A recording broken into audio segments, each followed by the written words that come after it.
आज मैं आपको एक बहुत ही इंपॉर्टेंट टॉपिक समझाने वाला हूं। अगर आप बिम मॉडलर बनना चाहते हो या ऑलरेडी इस फील्ड में हो, तो ये वीडियो आपके लिए बहुत ज़रूरी है। क्योंकि सच बताऊं, 90% लोग बिम सीखते हैं, लेकिन बिम मॉडलर नहीं बन पाते। और रीज़न क्या है? उन्हें पता ही नहीं होता कि एक्चुअली सीखना क्या है।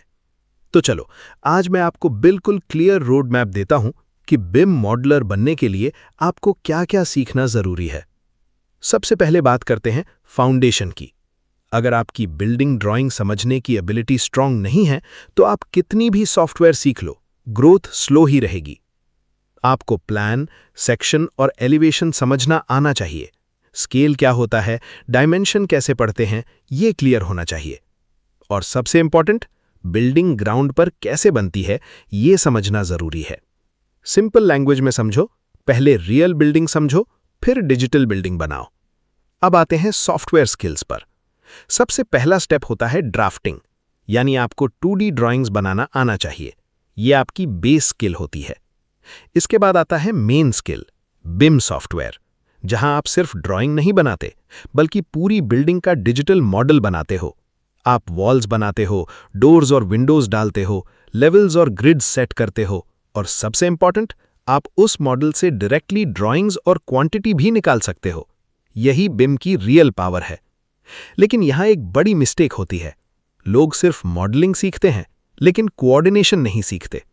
और बिम की रियल वैल्यू कोऑर्डिनेशन में ही है, जहां डिफरेंट डिसिप्लिन्स जैसे आर्किटेक्चर, स्ट्रक्चर और MEP सब एक साथ काम करते हैं। और अगर कहीं क्लैश होता है, तो उसे पहले ही डिटेक्ट करके सॉल्व किया जाता है।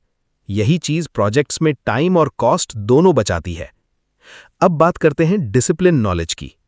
अगर आप सिर्फ सॉफ्टवेयर ऑपरेटर बने रहोगे, तो आपकी ग्रोथ लिमिटेड रहेगी।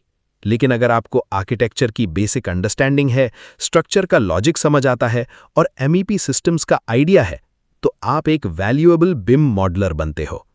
इंडस्ट्री में वही लोग आगे बढ़ते हैं जिन्हें क्या बना रहे हैं ये समझ आता है, ना कि सिर्फ कैसे बना रहे हैं।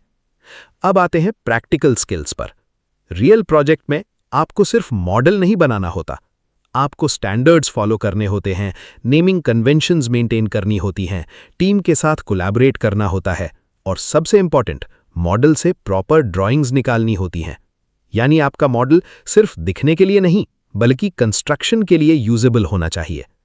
और अब एक चीज जो लोग सबसे ज्यादा इग्नोर करते हैं, वो है soft skills, communication, problem solving, team coordination.